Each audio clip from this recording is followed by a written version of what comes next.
설교가 범람하는 시대라 이렇게 오늘 이 시대를 평하고 있습니다. 참 복음인가 거짓 복음인가를 구분하기가 쉽지를 않다 그럽니다. 어떤 사람이 이런 비유를 했어요. 옛날은 하얀 쌀밥을 그리워하며 살던 시절이 있었는데 요즘은 잡곡밥들을 좋아하는 시대로 바뀌었다고. 한 가족인데도 불구하고 어떤 사람은 흰 쌀밥을 좋아하고 어떤 사람은 잡곡밥을 원하는 사람들이 있다고. 그러면서 사실 100% 하얀 밥이 쌀밥이고 거기 약간의 잡곡이 섞이기만 해도 그것은 쌀밥이 아닌 잡곡밥이다 이렇게 말해요. 복음도 그렇다라는 거죠. 복음도 순수한 복음, 거기에는 조금만 다른 복음이 들어가도 그것은 참 복음이 아니라는 거예요. 매우 의미심장한 이야기라고 생각을 합니다. 그러면서 그분이 이제 질문한 것은 나는 진짜 그리스도인인가 아니면 가짜 그리스도인인가? 진짜 그리스도인이 아니면 가짜 그리스도인이다라는 거예요. 저는 조금 관점이 다른 사람이죠. 성도 속에는 항상 검은 소와 흰 소가 같이 공존한다. 예. 바로 옛사람의 속성과 새사람의 속성의 공존이라는 거예요. 어느 순간에는 검은 소가 이기고 어느 순간에는 흰 소가 이겨요. 물론 언젠가는 흰 소, 빛이 검은 소, 어둠을 물리치고 온전한 아들로, 온전한 그리스도의 신부로, 온전한 성전으로 만들어내겠지만은 바울의 고백처럼 지금 이 현실은 사망의 몸이 내게 붙어 있는 것, 우리가 어쩔 수가 없죠. 그래서 우리가 계속해서 예배가 필요한 것이고 새벽을 깨울 필요가 있는 것이고 성경을 읽어야 하고 기도해야 하는 이유가 여기에 있는 것입니다. 이것을 모르고 살아간다면 우리도 자기의 모습을 보면서 내가 신자인가 아닌가 갈등하게 되고 심지어는 다른 성도를 아주 쉽게 판단하고 정죄하게 되는 거죠. 예. 이 부분에서 우리가 먼저 자기를 살필 수 있어야 되고 그리고 다른 사람들을 볼 수 있어야 돼요. 성경은 뭐라 그래요? 내 눈에 있는 들보를 먼저 빼어야 남의 눈 속에 있는 티끌을 뺄 수 있다라고 말을 하는 것과 같은 거죠. 다시 한번 에베소서의 그 배경을 이야기한다면 그래요. 에베소 지역은 바울이 2차 전도 여행 때에 고린도에 머물 때 거기서 브리스글라와 아굴라를 만나죠. 그 브리스글라와 아굴라와 함께 이제 2차 전도 여행에 잠깐 들러서 에베소에서 전도를 했어요. 그래서 거기다가 이제 브리스길라와 아굴라를 내넘겨 놓고 자기는 돌아왔어요.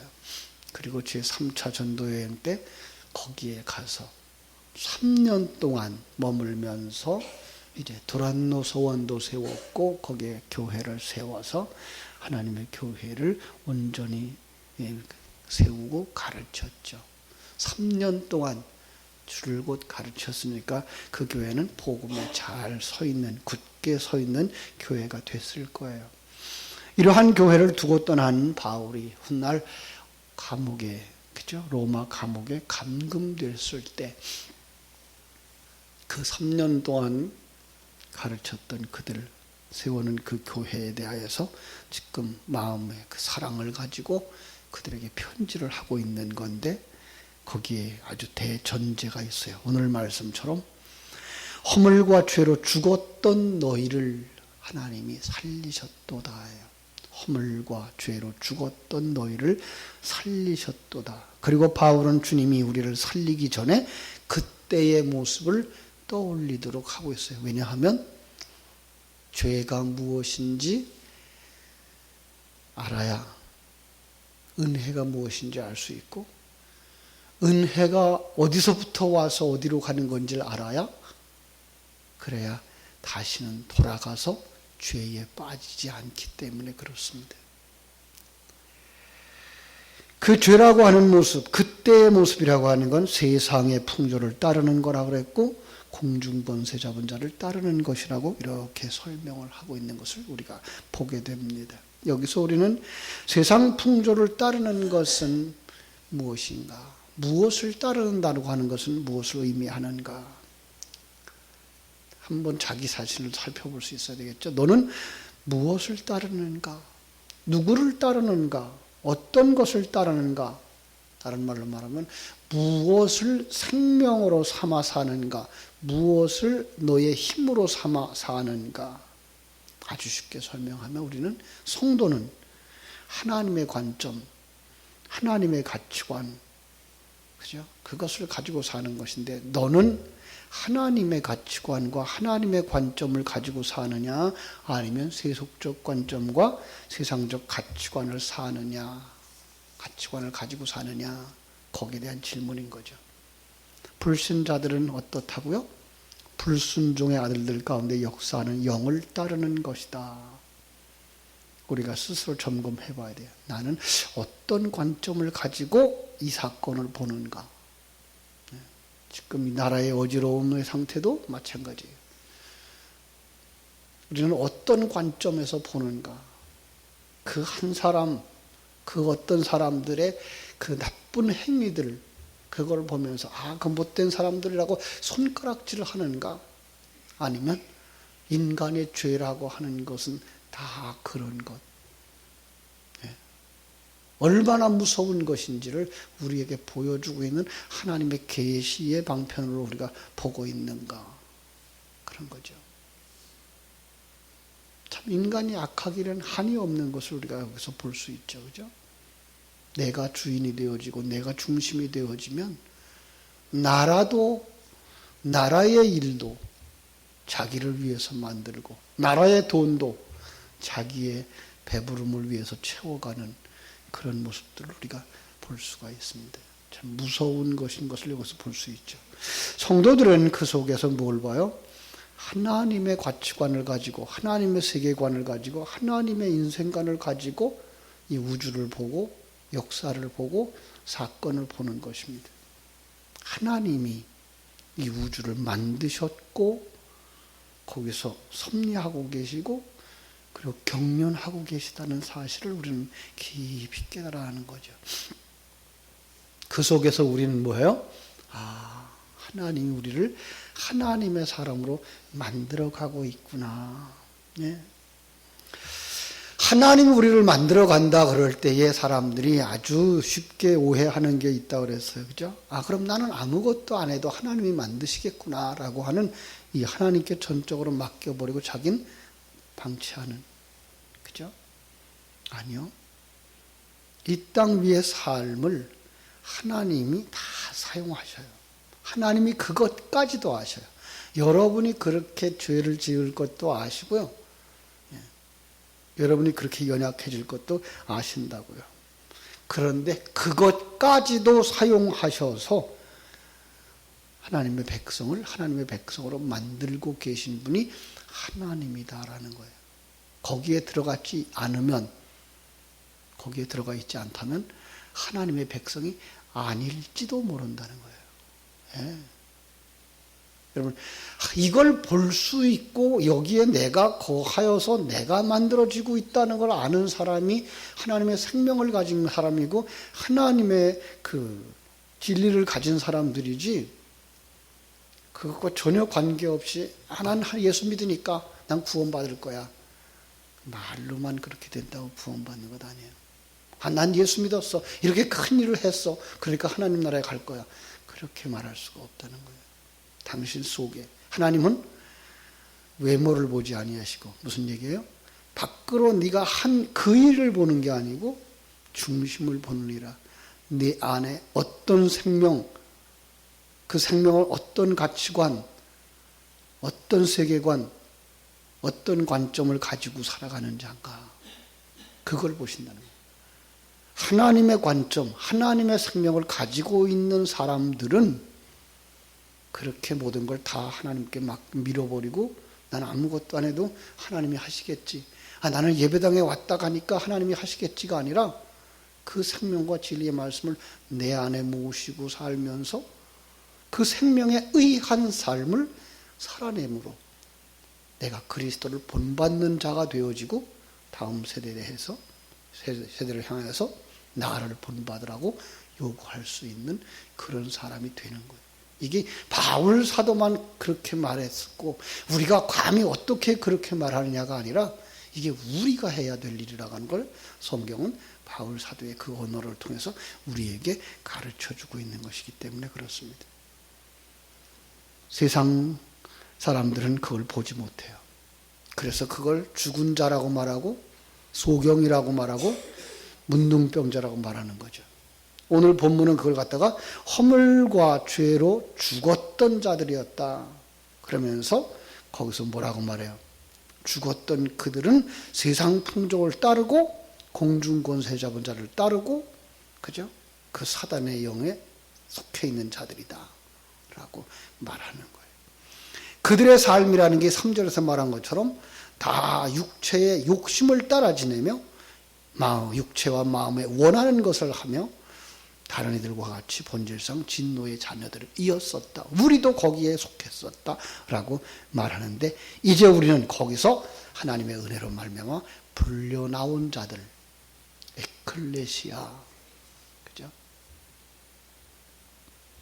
요한복음 10장에서 말하면 목자의 부름을 받고 울타리 밖으로 나온 사람들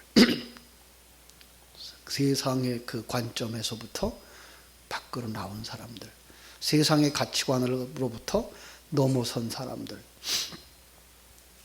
그래서 우리를 4절은 이렇게 말하죠.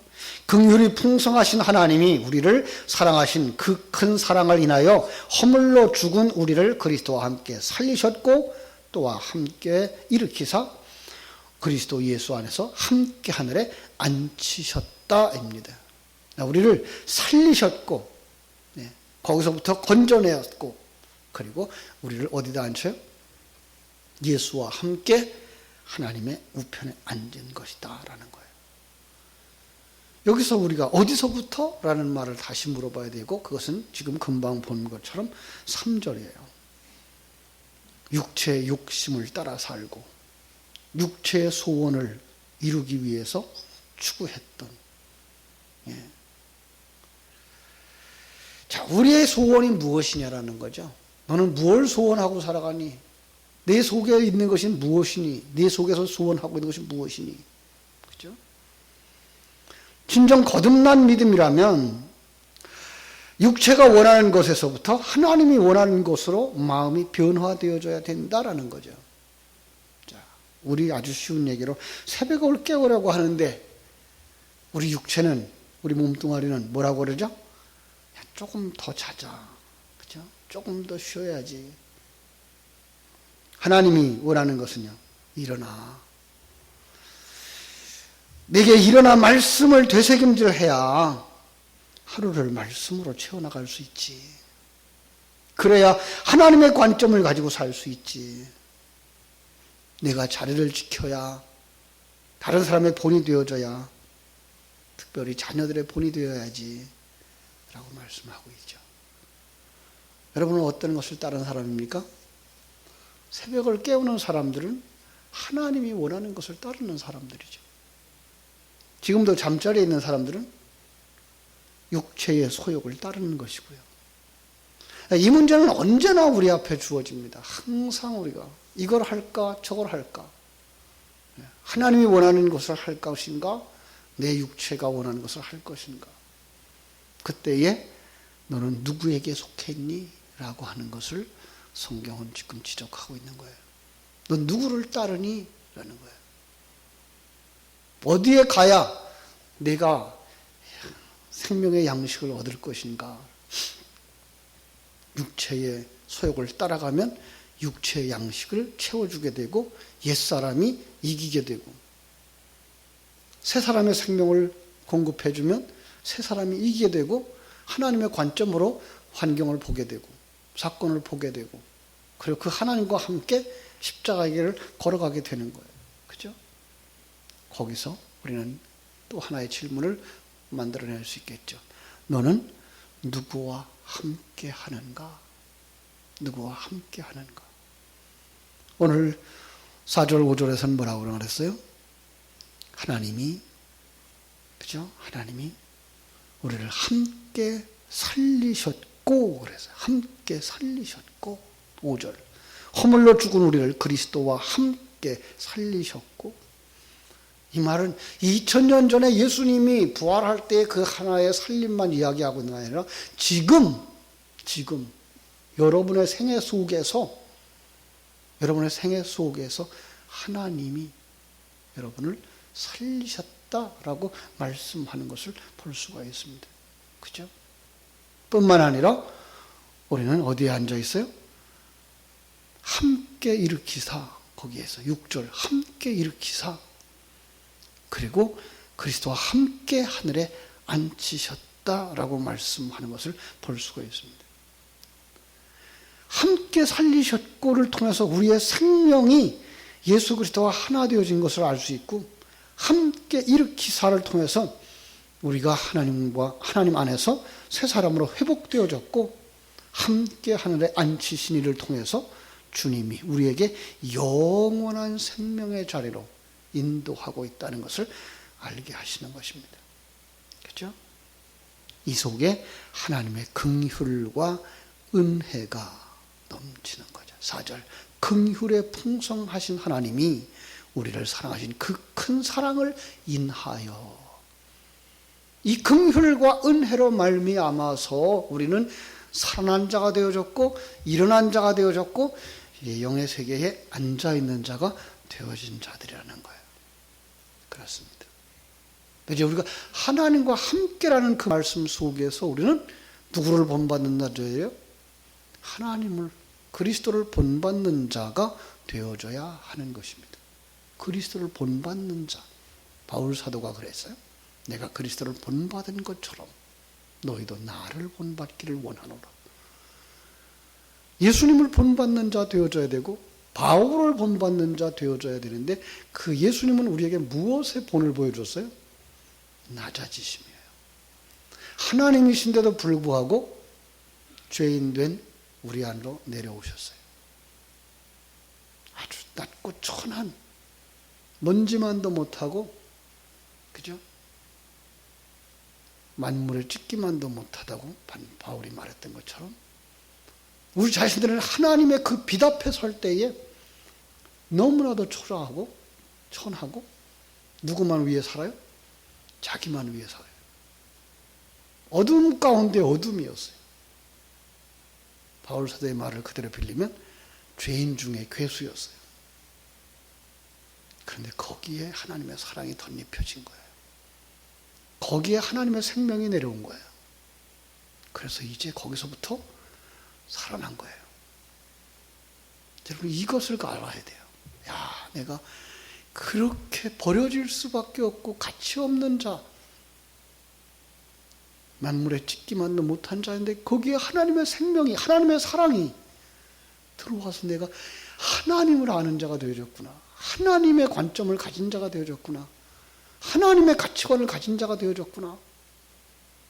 여기에 우리가 은혜의 감격이 있어야 되어지고, 우리를 만들려고 하는 하나님의 목적에 대해서 감격하고 감사할 수 있어야 되고, 그리고 나를 지금도 만들고 계신 이 환경, 지금은 놔뒀다가 어느 날 갑자기 만드는 것이 아니라 우리의 일생을 통해서 만드시고 계시는 이 환경 속에서 만드시고 계시고, 이 사건 속에서 만들고 계시고, 이 진리의 말씀으로 우리를 만들고 있는 지금 이 현장을 느낄 수 있어야 돼요. 그게가 고침받은 문중병자예요. 감각이 살아나는 거예요. 영적인 감각이 살아나는 거예요. 그 사람이 지금 이미 하나님의 우편에 앉아 계신 것이고, 온전히 하나님의 우편에 앉아 있는 예수 그리스도처럼 변화되어져 영의 영역에 들어가서 영원히 살게 될 거예요. 그러므로 그것을 깨달아 아는 자만이 자기 십자가를 지고 날마다 주를 쫓아가게 되는 것이죠. 이 구원의 완성을 위해서 생명과 진리로 채워가는 하나님의 사람이 되어지는 거죠. 그러한 것을 깨달아 알 때에 우리는 이 새벽을 깨울 가치가 있는 것이고 성경을 읽을 이유가 있는 것이고 예배에 참석해서 받아야 할 것이 무엇인가를 분명히 알고 예배에 참석하게 될 때 그런 영적인 성장과 성숙을 누리게 될 줄로 믿습니다. 오늘 하루도 이 귀한 사실을 묵상하면서 주님과 함께 동행하는 아름답고 풍성한 하루 되시기를 주님의 이름으로 축원합니다. 기도하겠습니다. 하나님 우리 아버지 크신 은혜와 사랑을 감사하옵고 감사합니다. 오늘 말씀처럼 우리가 어디에서 어떤 형편으로 살았던 존재인가를 다시 한번 점검하게 하시고 그리고 거기서 어떻게 우리가 살아났으며 어떻게 거기서 일어났으며 어떻게 거기서 하나님의 나라의 관점을 가진 자들로 세움받고 있는가를 다시 한번 점검하면서 지금도 이 일을 위해서 일하시는 성부 하나님과 성자 하나님과 성령 하나님의 일하심을 깨달아 알고 육체의 소욕을 따라 사는 자가 아니라 하나님의 소원을 따라 하나님의 뜻을 따라 그리스도를 본받고 다음 세대의 본이 되어지기를 소원하며 믿음의 아름다움을 간직하고 누리며 승리의 길을 걸어갈 수 있는 저희들이 다 되게 하여 주시옵소서. 이 새벽에도 하나님 주의 말씀을 묵상하며 기도할 때에 우리 속에 하나님의 은혜가 더 차고 넘치게 하여 주시옵소서. 마땅히 기도해야 할 바가 무엇인가 알게 해주시고 그리고 이때에 우리 자녀들에게 어떻게 믿음의 본을 보여주고 생명을 흘려줄 수 있을 것인가를 묵상하면서 다음 세대의 본이 되어지는 하나님의 귀한 축복의 통로들이 다 되게 하여 주시옵소서. 오늘 하루의 삶도 주님의 손에 부탁하오며 거룩하신 예수님의 이름으로 기도하옵나이다. 아멘. 하늘의